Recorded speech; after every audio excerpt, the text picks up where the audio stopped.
रहमानिर्रहीम इन औलियाउहु इल्लल मुत्तकून सदक़ल्लाहु मौलाना अज़ीम। बारगाह रिसालत मुआब सल्लल्लाहु तआला अलैहि वसल्लम में एक बार दुरूद पाक का हदिया पेश करें। अल्लाहुम्मा सल्लि अला सय्यिदिना व मौलाना मुहम्मदिन मअदनिल जुदी वल करम व आलिहि व अस्हाबिहिल किराम व इब्निहिल करीम व बारिक व सल्लिम सलातन दाइमतन सरमदन अबदा।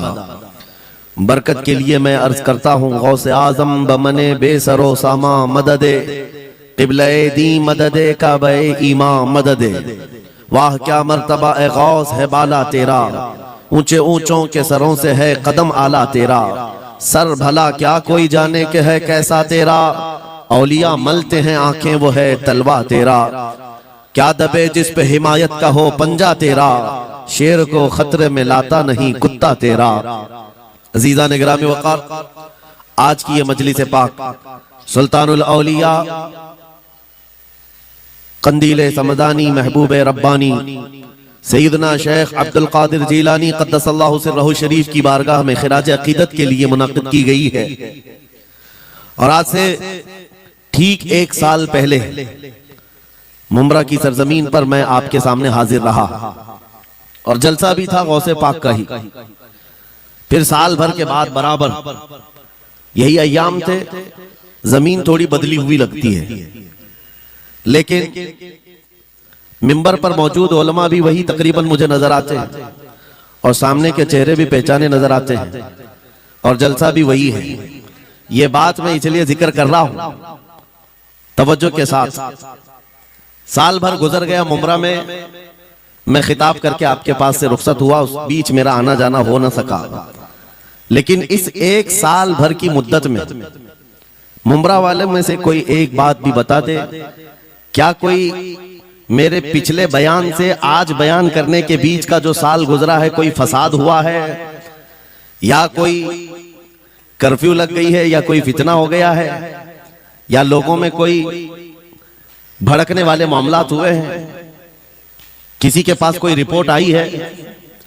और अगर नहीं है तो मैं ये बात खास तौर पर डिपार्टमेंट वालों से कह रहा हूं, जिनको हमारा नाम ले लेकर के ही इतना डराया गया है कि जलसा होते ही उनके हाथ पैर अलग अंदाज में रखते हैं, कि उनको ऐसा लगता है कि ये मौलवी आएगा अभी भड़काएगा और मुमरा में पूरी आग लग जाएगी। मियां साल भर पहले की रिपोर्ट भी आपके पास है,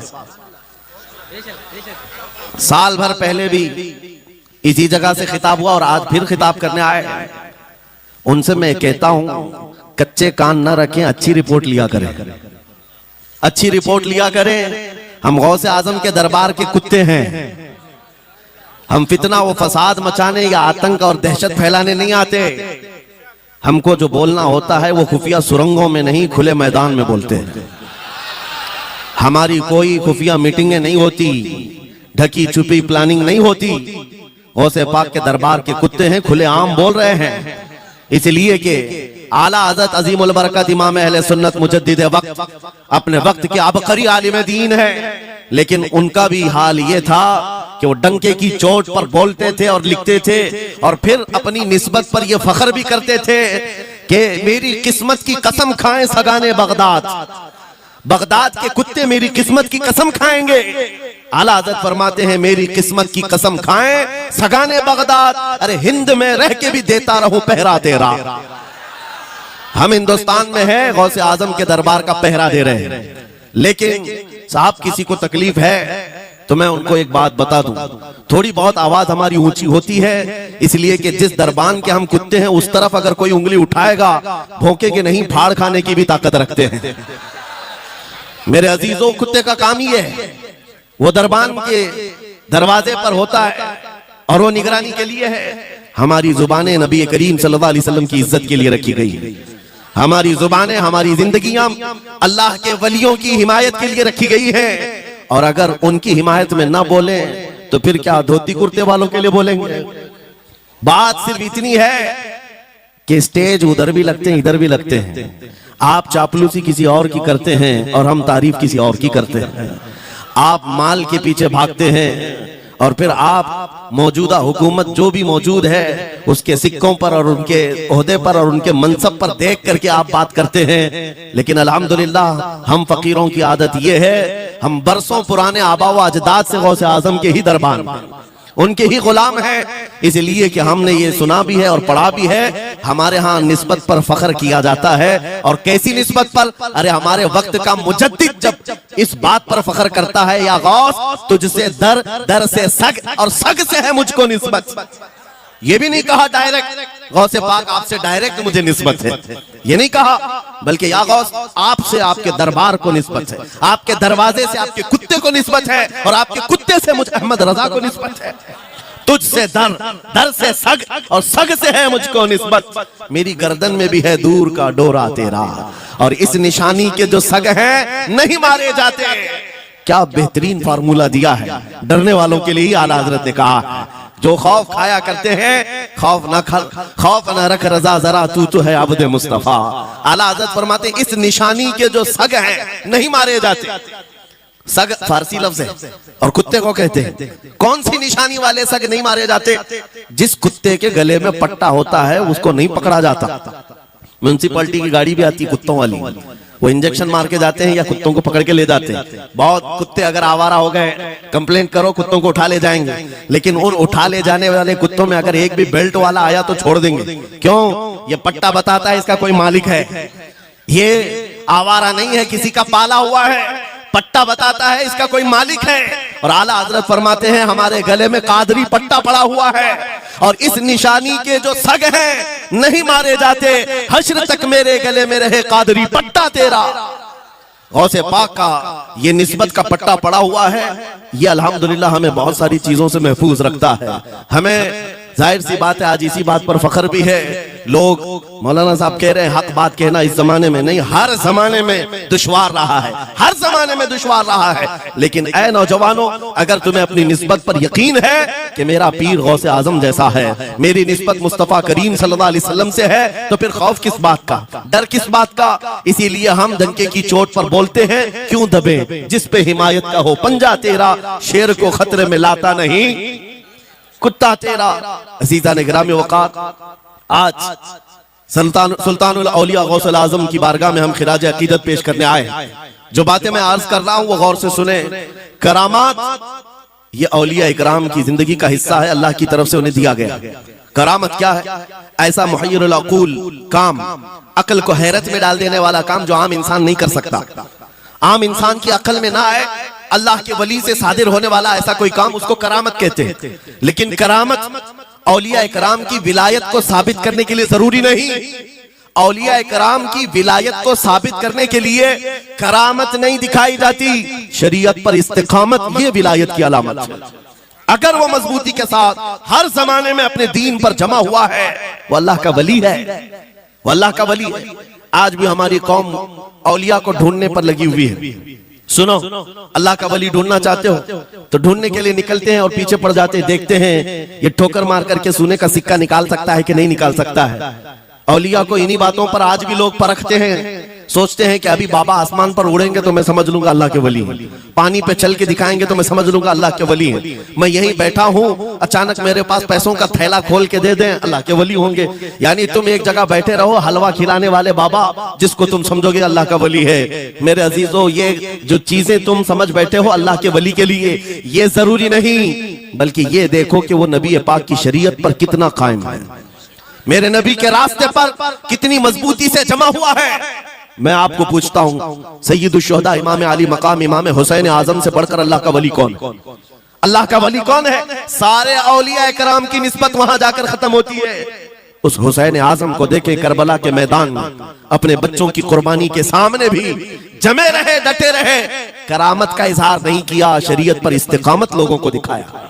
दुनिया में जैसी भी आफतें आ जाएं, मुसीबतें आ जाएं, अगर दीन मुस्तफा पर जमा हुआ है, इस्तिकामत के साथ खड़ा हुआ है, वो उसकी सबसे बड़ी विलायत है, वो सबसे बड़ा वली है। अल्लाह का वली वो है जो शरीयत पर जमा हुआ है, डटा हुआ है, कायम है। और करामात औलिया इकराम की जिंदगी का एक छोटा हिस्सा है, छोटा हिस्सा है, और इस्तिकामत ये बहुत बड़ा हिस्सा है। जमे रह जाना किसी बात पर, खौफ ना खाना बातिल ताकतों से, न डरना इन जालिमों से, ये औलिया इकराम की जिंदगी का खास वतीरा है। आज हम सबको जिस चीज की जरूरत है वो करामत की नहीं, इस्तिकामत। करामतें सुनते भी आया, अब करामत से आप ये समझते हैं कि काया पलट जानी चाहिए। लोग आज मजाक भी करते हैं, कुछ वो मॉडर्न ख्याल के डॉक्टरों और प्रोफेसरों के लेक्चर सुन करके पागल जो हो चुके हैं सोशल मीडिया पर, वो भौंकते हैं करामात औलिया पर। क्या अब करामात क्यों नहीं दिखाते अल्लाह के औलिया? ये जो हालात बदले हुए हैं, इन हालात में इनकी करामतों से जमीन क्यों नहीं पलट जाती? जालिमों के मुंह में कीड़े क्यों नहीं पड़ जाते? मेरे अजीजों, पूरी दुनिया करामात से नहीं चलाई जाती, वल्लाह मुसब्बिबुल अस्बाब, असबाब पर रखा है। एक मशहूर जमाना बुजुर्ग हजरत मोहम्मद जाम रहमतुल्लाह अलैह बगदाद हलाकू के जमाने के थे। हलाकू बादशाह जिसने बस्तियों की बस्तियां वीरान कर डाली और इतने कत्ल कर दिया था, जहां से गुजरता था इंसानों की खोपड़ियां। उसका जब बगदाद पर हमला करने का इरादा हुआ तो बगदाद से कई मील दूर उसका लश्कर लेकर वो पड़ाव किया और अपने 2 सिपाहियों को बगदाद का मुआयना करने के लिए भेजा। और उसकी दहशत तारी थी सब शहरों में, हलाकू अगर आ गया तो हिलाक हो जाएंगे, इसके फौजी सबको बर्बाद कर डालेंगे। हलाकू का नाम सुनते ही लोगों में दहशत तारी होती थी। तो 2 सिपाही 2 फौजी हलाकू के बगदाद मुआयना करने के लिए आए तो लोगों में खलबली मच गई, अब जाएं तो कहां जाएं? तो हजरत मोहम्मद जाम रहमतुल्लाह अलैह एक बुजुर्ग थे, उनके पास लोग दौड़ते हुए आए और वो वजू फरमा रहे थे, उनके हाथ में पानी का कटोरा था और आकर के लोग रोने लगे, हुजूर हलाकू आ गया, बगदाद तबाह कर डालेगा, बगदाद को बर्बाद कर देगा, आप बचा ले, अल्लाह के वली हैं, आप दुआ करें। उन्होंने अपनी कटोरी पलट दी और कहा जाओ, अल्लाह हिफाजत करेगा। रिवायत में मिलता है कि वो 2 सिपाही ढूंढते ढूंढते रह गए, उनको बगदाद नजर ही नहीं आया। कोई बगदाद का न घर दिखा, न महल, न रास्ता, कुछ नहीं। वापस वो अपने बादशाह के पास जाकर कहते हैं, हम तो बहुत ढूंढ करके आए, बगदाद मिला ही नहीं।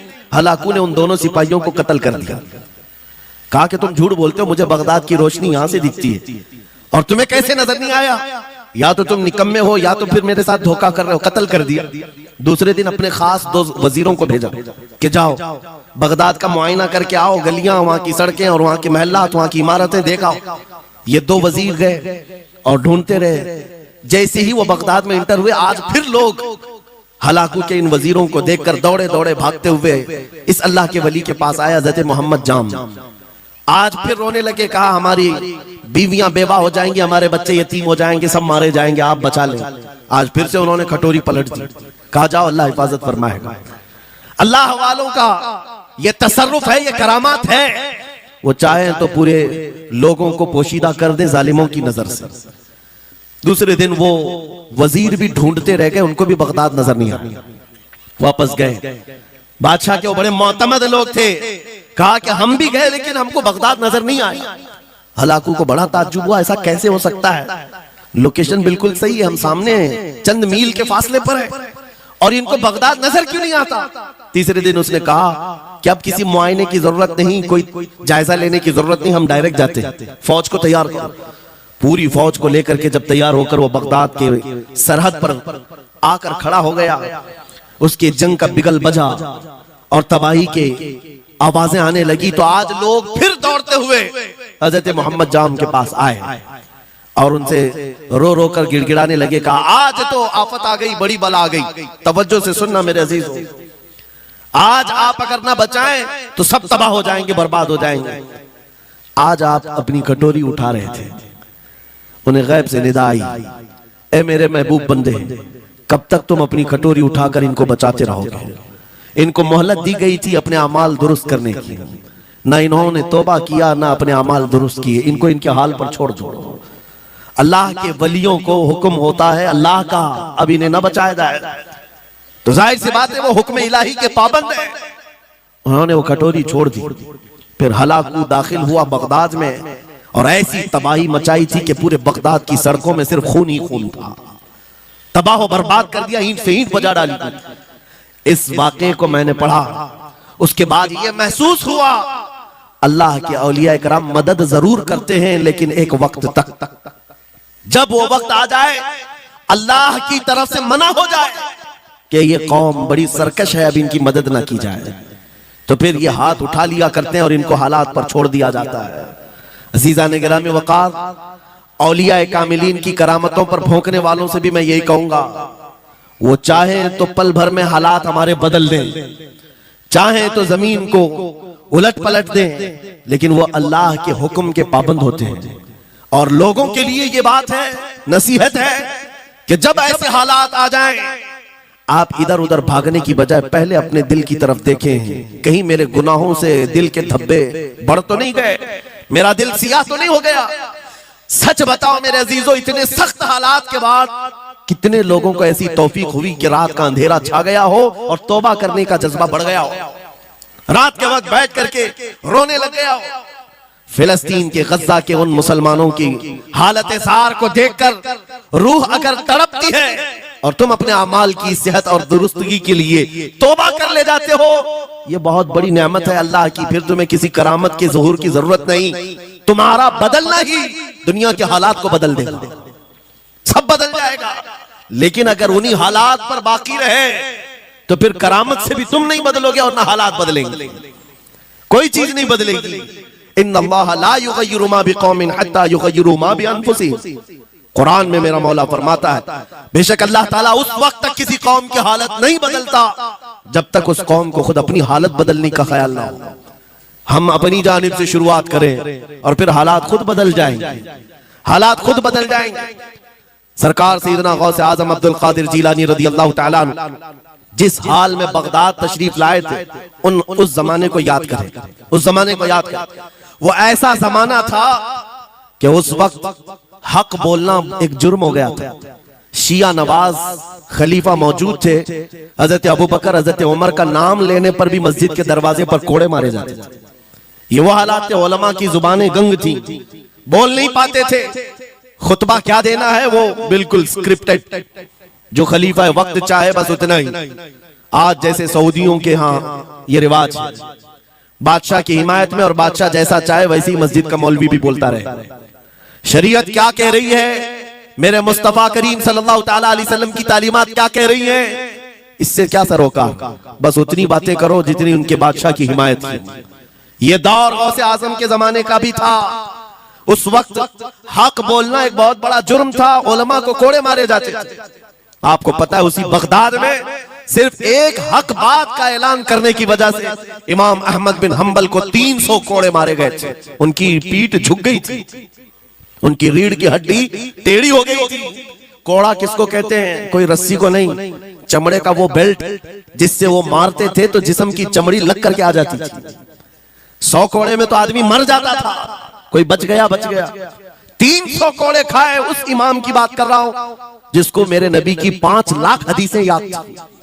वो इमाम अहमद बिन हंबल इतने बड़े इमामुल हदीस कोड़े खाते थे तो किस बात पर, सिर्फ हक बात का ऐलान बरसरे पैकार करते थे, सबके सामने करते थे।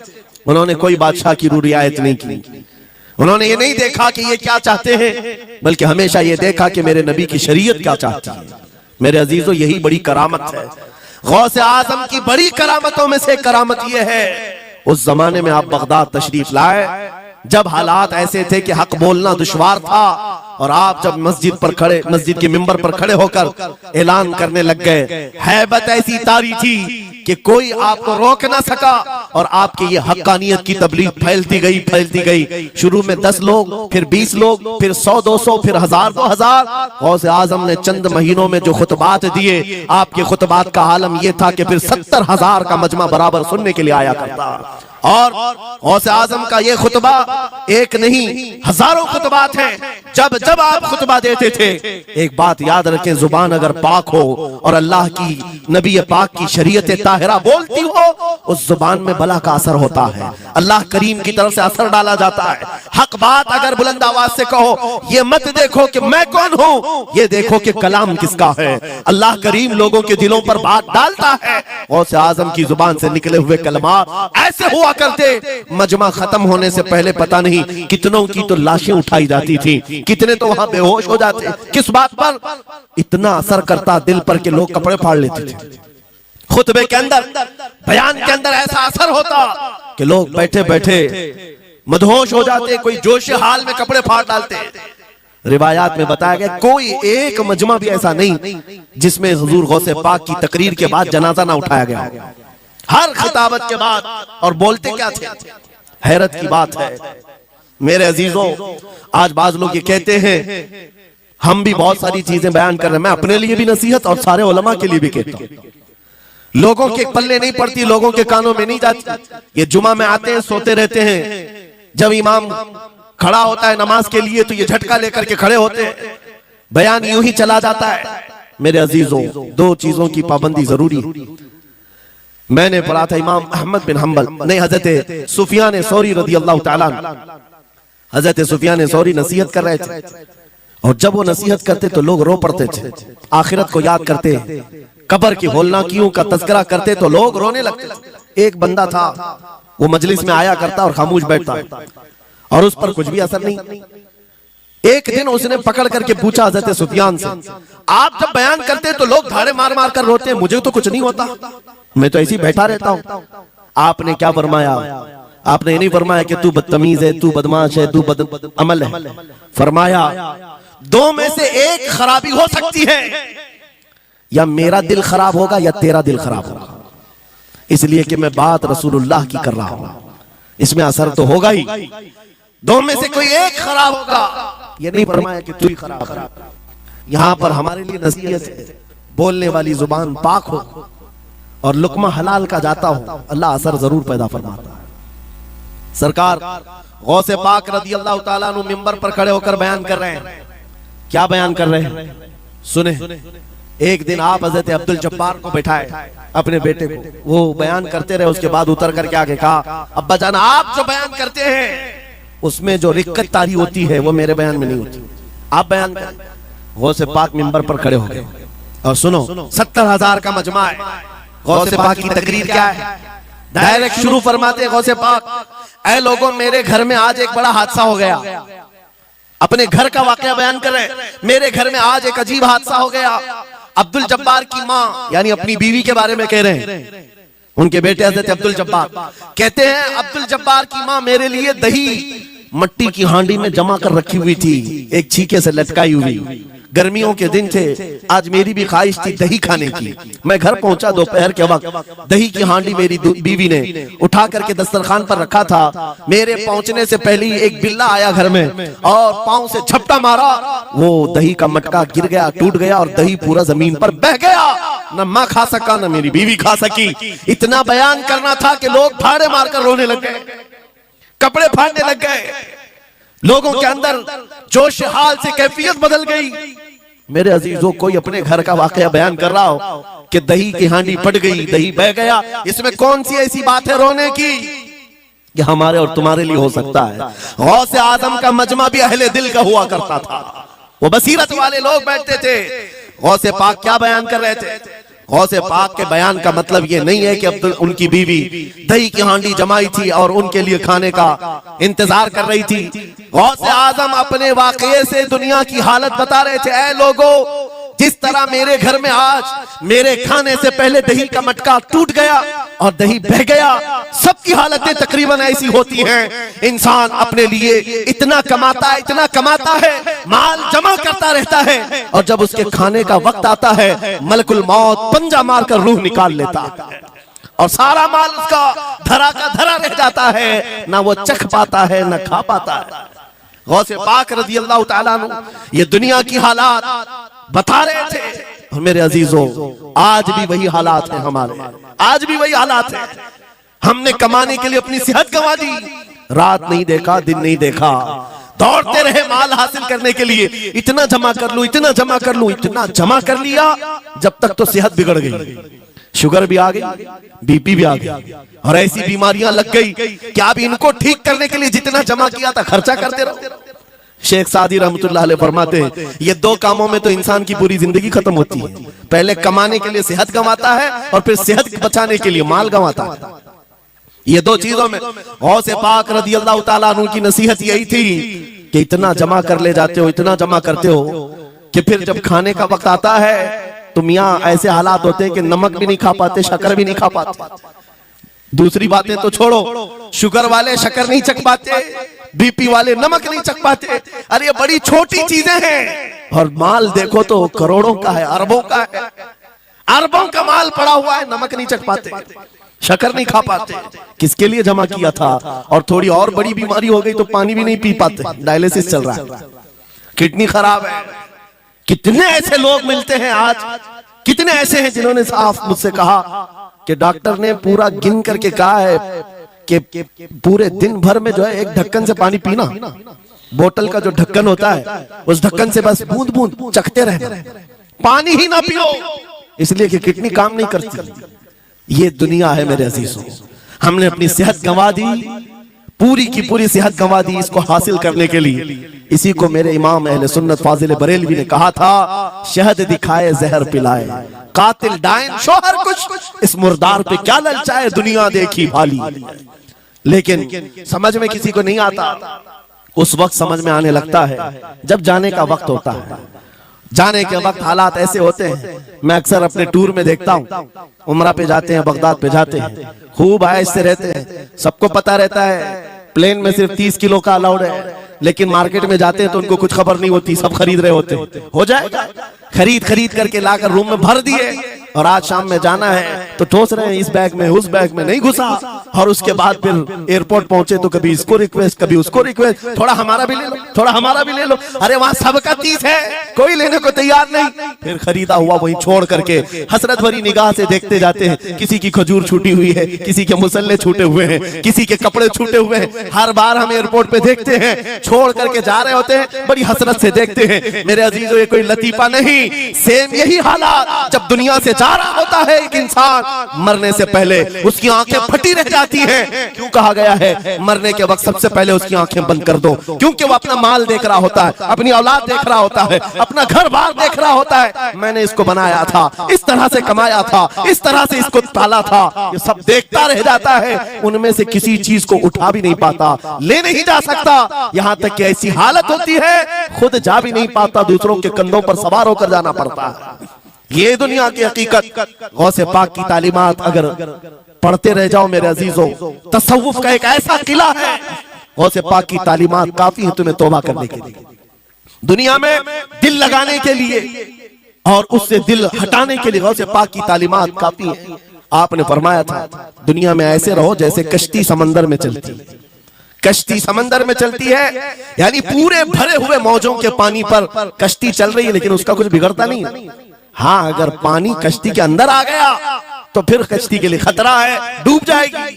तुम दुनिया में ऐसी रहो कि तुम्हारे अंदर दुनिया ना आए, तुम दुनिया में हो, तुम्हारे अंदर दुनिया ना आ जाए। अगर तुम्हारे अंदर दुनिया घुस गई तो डूब जाओगे, फिर यहां से निकल नहीं पाते।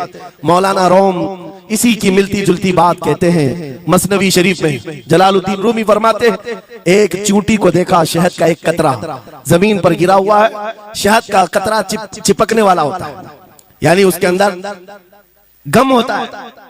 चूंटी करीब से आई, एक चुस्की ली, शहद को चखा और जाने लगी, फिर आई, पेट कहां भरता है चूंटी का मीठे से। अरे शहद तो पानी में भी रखो ऊपर से आके गिरती है, और शहद खाना है उसको। और दूसरी तरफ से आई, फिर गई, पेट नहीं भरा, चारों तरफ से उस कतरे को चाट चाट के गई। मौलाना रोम फरमाते हैं, फिर चूंटी के दिल में ख्याल आया, मैंने हर तरफ से तो शहद को चक्कर देखा, टेस्ट एक ही है, बीच कतरे में कैसा टेस्ट होगा, कतरे के बीचों बीच शायद अलग टेस्ट होता है। तो चूंटी ये सोच करके कतरे के ऊपर चढ़ गई, जो शहद का कतरा था उसके ऊपर चढ़ गई। कहा ऊपर चढ़ करके मैं चुस्की लूंगी इसकी और चखूंगी, और जब चढ़ गई तो उसके सारे पैर हाथ उस पे चिपक गए। चूप्स तो लिया, शहद खा तो लिया, लेकिन वापस आने का कोई रास्ता ही नहीं था। सारे हाथ पैर उस शहद के गम में चिपक गए, चूंटी की उसी कतरे में मौत हो गई। मौलाना जलालुद्दीन रूमी फरमाते हैं, इंसान यही करता है, माल कभी इधर से कमाता है, कभी उधर से कमाता है, हर जगह से देखता है, सारे टेस्ट ले लेता है, बाद में बड़े बड़े लोगों को देखता है, अरे नेताजी तो बड़े बंगले में, वहां कैसा ऐश होता होगा, कोई उस रिजॉर्ट में है, वहां कैसी मस्तियां होती होंगी, वहां भी जाकर देख लूं। ये वहां भी यहाँ भी करते करते घुस जाता है, और दुनिया में ऐसा मसरूफ होता है, उसकी मौत आ जाती है, तौबा की मोहलत नहीं मिल पाती, उसी दुनिया में फंस जाता है। मेरे अजीजों, गौसे आजम की तालीमात ये हैं, दुनिया में ऐसे रहो जैसे कश्ती समंदर में रहती है, तुम्हारे अंदर पानी ना आने पाए। अगर तुम्हारे अंदर आ गया तो डूब जाओगे। इन तालीमात पर अमल करते हुए आज हम हालात देख सकते हैं। जितनी चीजें ने हमें बिगाड़ा है आज, वो दुनिया की मोहब्बत है, वो दुनिया की मोहब्बत है। मेरे आका सल्लल्लाहु अलैहि वसल्लम का एक फरमान मैं सुनाता हूं, अबू दाऊद शरीफ की हदीस है। वो आज के जमाने में अगर मैं आपके सामने बयान करूं तो ऐसा लगे हमारे लिए ही बयान हुआ है। रसूल करीम सल्लल्लाहु अलैहि वसल्लम फरमाते, यूशकु अन तदाअ अलैकुमुल उमम कमा तदाअल अकिलतु इला क़ुसअतिहा। करीब एक जमाना तुम पर आएगा, तुम देखोगे कि सारी जमातें मेरी उम्मत पर टूट पड़ेंगी। ऐसे टूट पड़ेंगी जैसे भूखा बर्तन पे झपटता है, भूखा आदमी जैसे बर्तन पे झपटता है, ऐसे मेरी उम्मत पर सारी कौमें झपट पड़ेंगी। आज वही तो हालात है, आज वही हालात है। सबका टारगेट हम ही है, सबका निशान हम है। सहाबा ने पूछा उस वक्त, यौमइदिन नहनु मिन क़िल्लतिन या रसूल अल्लाह, ऐ अल्लाह के रसूल उस जमाने में हमारी तादाद कम होगी, ऐसा क्यों होगा कि सारे लोग हम पर झपट पड़ेंगे? नबी पाक फरमाते हैं, वलाकिन्नकुम कसीरून, नहीं तुम तो बहुत ज्यादा होंगे उस वक्त, गुसाअन का गुसा इस्सैल, लेकिन तुम्हारी हालत समंदर के झाग की तरह होगी। यानी समंदर का कफ झाग जो होता है हवाओं से उड़ जाता है, तुम्हारी हालत ऐसी होगी। तादाद तो बहुत होगी, लेकिन छोटी छोटी चीजों से बिलबिला करके भागने वाले लोग, ये प्यूरिटी नहीं रह जाएगी। फिर सहाबा ने पूछा, या रसूल अल्लाह सल्लल्लाहु अलैहि वसल्लम, ये ऐसी चीज हमारे अंदर क्यों आएगी? मेरे आका फरमाते हैं, वजह दो ही होगी। दो चीजें जब तुम्हारे दिल के अंदर आ जाए तो अल्लाह ताला तुम्हारे दिलों के ऊपर काफिरों का, दुश्मनों का रौब डाल देगा। तुम डरते डरते जीने लग जाओगे, खौफ के आलम में जीने लग जाओगे। वो दो चीजें क्या है? मेरे आका फरमाते हैं, हुब्बुद दुनिया व कराहियतुल मौत, दुनिया से बेइंतहा मोहब्बत करने लगोगे और मौत से भागने लगोगे। मौत से तुम्हें नफरत हो जाएगी, डरने लग जाओगे। ये दो चीजें जब तुम्हारे अंदर आ जाए, तुम्हारे दिलों पर काफिरों का रौब डाल दिया जाएगा, दुश्मनों का खौफ डाल दिया जाएगा। क्या ये दो चीजें आज हमारे अंदर आ गई है? नौजवान दुनिया में ऐसे मस्त हो गए, हर एक को अपनी मसलहत है। मेरी दुकान कैसे चलेगी, मेरा बिजनेस कैसे चलेगा। मौलाना तो तकरीर करते हैं, ये बोलते हैं इनको कुछ हो गया, हमारे बच्चों का क्या होगा। ये सारी मसलहतों की बातें मैं सुन सुन करके पक गया हूं।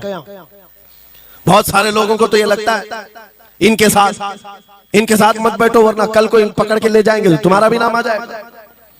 बहुत सारे स्टेज पर उलमा के हालात पर अभी तो चल रहा है, जिस दिन कोई टारगेट पर आए इधर उधर बैठने से भी डरने लगे।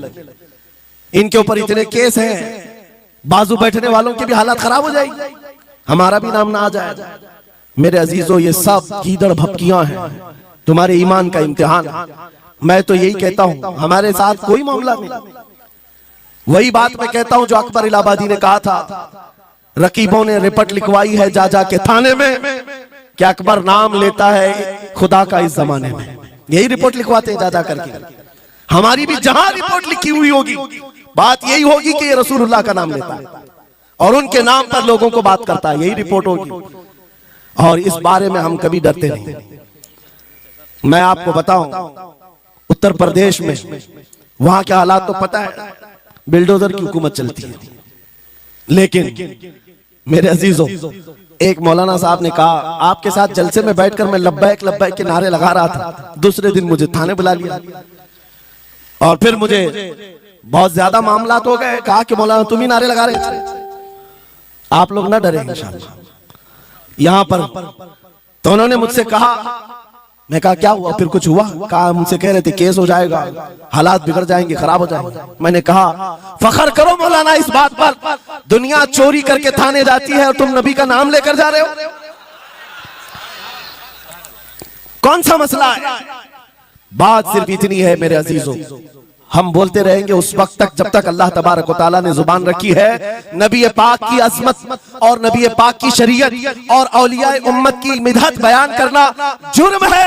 यह जुर्म हम 1000 बार करें, अगर ये जुर्म है 1000 बार करें, बल्कि हम दार पर भी, फांसी के फंदे पर भी ये जुर्म करेंगे, क्योंकि हमारे असलाफ ने हमें ये बताया है, जो जान मांगो तो जान दे दें, जो माल मांगो तो माल दे दें, मगर ये हमसे कभी ना होगा नबी का जाहो जलाल दे दे।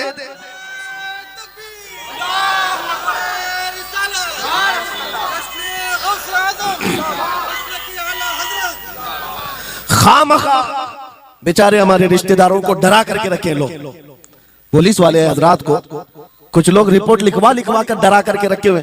मैं आपको बता रहा हूं, एक साल में तकरीबन 170 के करीब जलसे करके आए। किसी एक जगह की भी रिपोर्ट निकाल करके बताओ कि हमने कहीं फसाद करवाया, हमने कहीं पर लोगों में माहौल बिगाड़ा हो, या पब्लिक भड़क करके एक दूसरे के जंग करने पर आई हो, कहीं नहीं।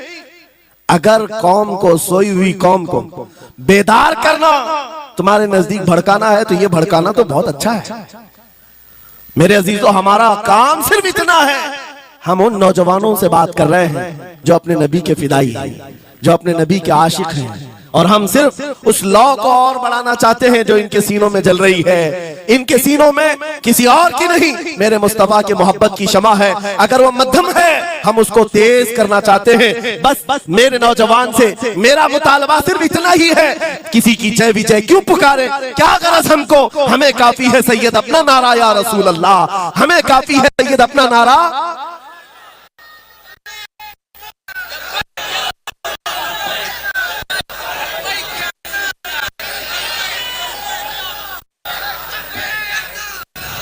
लब्बैक लब्बैक लब्बैक या रसूल अल्लाह, लब्बैक लब्बैक लब्बैक या रसूल अल्लाह, लब्बैक लब्बैक लब्बैक या रसूल अल्लाह, लब्बैक।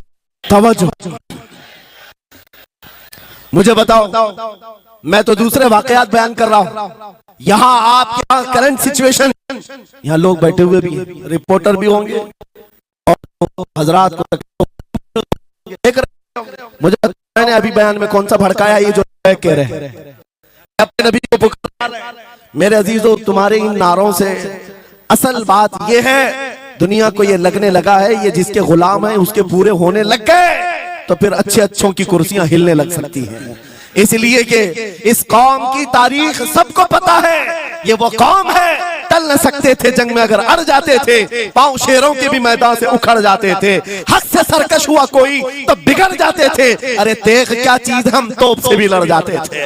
ये हमारी तारीख है, दुनिया को पता है, दस्तो दस्त है, दरिया भी न छोड़े हमने, बहरे जुल्मात में दौड़ा दिए घोड़े हमने। इकबाल ने कहा है, थमता न था किसी से सैले रवा हमारा, कुछ बात तो है कि मिटती नहीं हस्ती हमारी, सदियों रहा है दुश्मन दौरे जमा हमारा, बातिल से डरने वाले आसमां नहीं है हम, 100 बार कर चुका है तू इम्तिहान हमारा। इसी बात को लेकर के बोर के बिगाड़ करके पैदा किया जाता है। हालात खराब हो जाएंगे आपके बयान का, हालात खराब नहीं होंगे।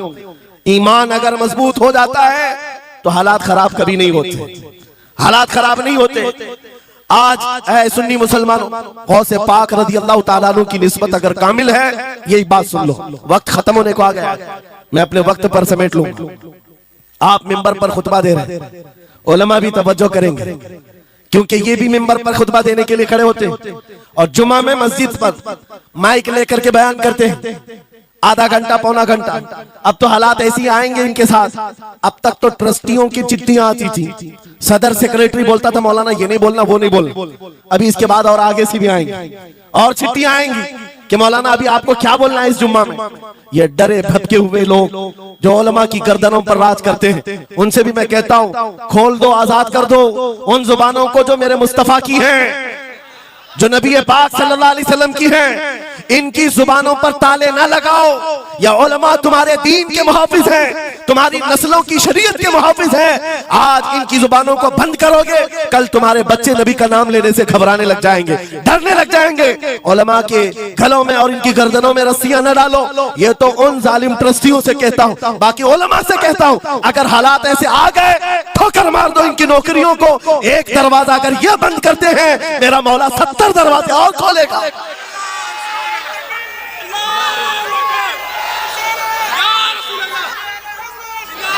सुनो, गौसे पाक रज़ी अल्लाह ताला अन्हु किस बात से डरते थे? गौसे पाक का खुतबा बयान करने वाले मौलवी हजरा उलमा सुने, गौसे पाक किससे डरते थे? उनको डराने वाला कोई ट्रस्टी था? कोई हाकिम था, बल्कि हालात ऐसे थे, एक बार खिताब कर रहे हैं मजमे में, बहुत बड़ा मजमा है, खिताब के बीच दरमियान अभी वाज हो रहा है, एक काला सांप गिर गया आपके कंधे पर, सांप गिर गया और गिरा ही नहीं, गिर करके फिर वो आपके गले के अंदर से दाखिल हो गया, आस्तीन में आया, आस्तीन में आया और फिर इधर आया, वो लौट लौट करता रहा। लोग जो मजमे में बैठे थे उन पर हैबत तारी थी, वहशत तारी थी, कोई जगह छोड़कर इधर उधर हो रहा है, लेकिन गौसे पाक का कदम डगमगाया नहीं, ना जिस्म के अंदर कोई हरकत हुई, आपका बयान कंटिन्यू जारी रहा, उसी तरह जारी रहा। वो सांप कभी आपके सामने आया, कभी इधर आया और घूम फिर करके वापस चला गया।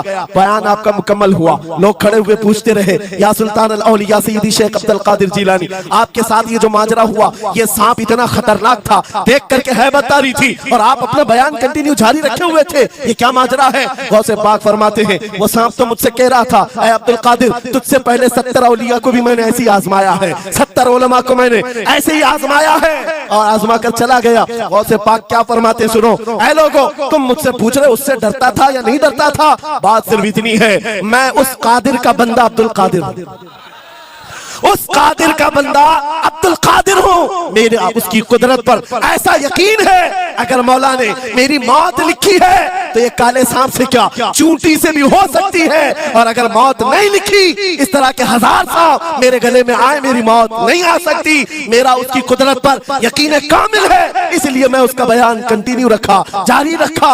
आज मैं यही कहता हूँ, ऐ सुन्नी मुसलमानों और इन उलमा से भी, अगर हमारी मौत लिखी है, छोटे से हादसे से भी हो सकती है, और अगर नहीं है तो वक्त का प्राइम मिनिस्टर भी तुम्हारी गर्दन पर पैर रखे, मौत नहीं आ सकती, क्योंकि कादिर मुतलक मेरा रब्बुल आलमीन है। वक्त का बादशाह भी तुम्हारी गर्दन पर तलवार रखे, नहीं आ सकती। आपको पता है चंगेज की तारीख? चंगेज एक जालिम बादशाह गुजरा, बहुत बड़ा जालिम, जिसके सर पर 50 लाख लोगों के कत्ल का इल्जाम है। 50 लाख इंसानों का कत्ल मामूली है? उस जमाने का चंगेज, और वो मुल्क के मुल्क फतह करते हुए निकला था।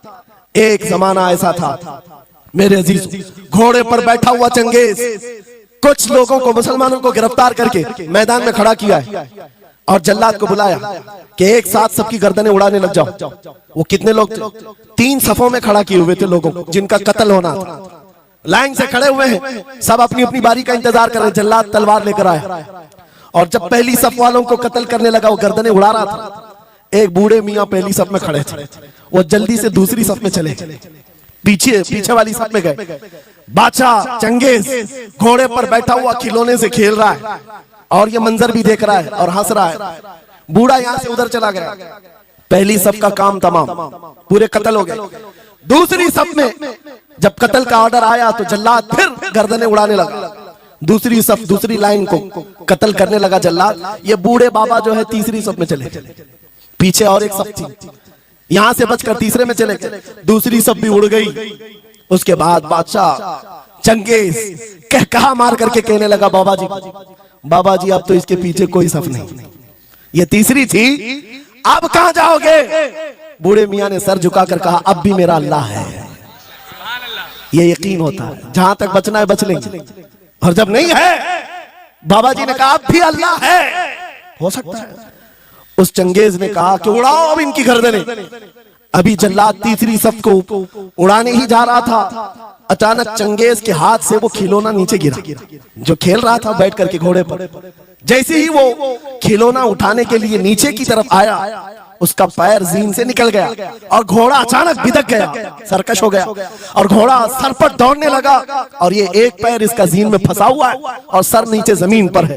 अब घोड़ा दौड़ता गया, पता नहीं कितने पत्थरों से इस बादशाह का सर टकराता रहा, घोड़ा किसी के काबू में नहीं आ रहा। सारे सिपाही, सारे फौजी इस घोड़े को पकड़ने के लिए पीछे भाग रहे, लेकिन घोड़ा दौड़ता गया, इतना दौड़ा कि उस चंगेज का सर फट करके भेजा बाहर, मर गया। बहुत दूर जाकर के घोड़ा एक जगह रुका। बादशाह की मौत का ऐलान इतना बड़ा था, सारे सिपाही, सारे फौज बादशाह को लेने के लिए हाजिर आए। मियां पूरी सल्तनत तहबतह हो गई, हुकूमत बदल गई, सब खत्म हो गया, और जो कैदी थे वो आजाद होकर जाने लगे। वो बूढ़े मियां कहते हैं बाकी लोगों से, क्या मैं नहीं कहता था अल्लाह अब भी हमारे साथ है?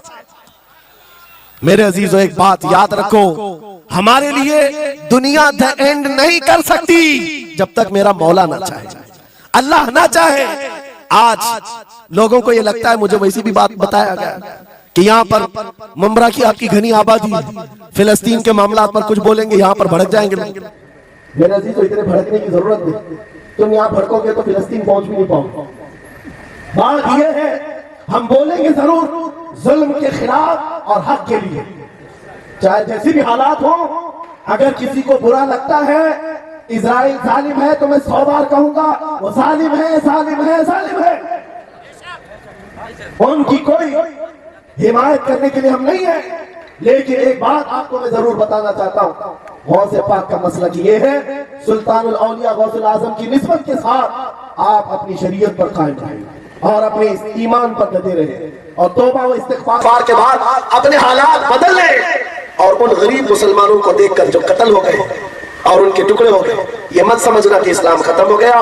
हर जमाने में ये चीजें आती रहेंगी, लेकिन आज मैं ये ऐलान करके गुफ्तगू खत्म करता हूँ। इन हालात को देखकर इस बात का फिर से हम नारा तजदीद करके जाते हैं, कत्ले हुसैन असल में मर्गे यजीद है, इस्लाम जिंदा होता है हर करबला के बाद। लब्बैक या रसूल अल्लाह, लब्बैक या रसूल अल्लाह, लब्बैक।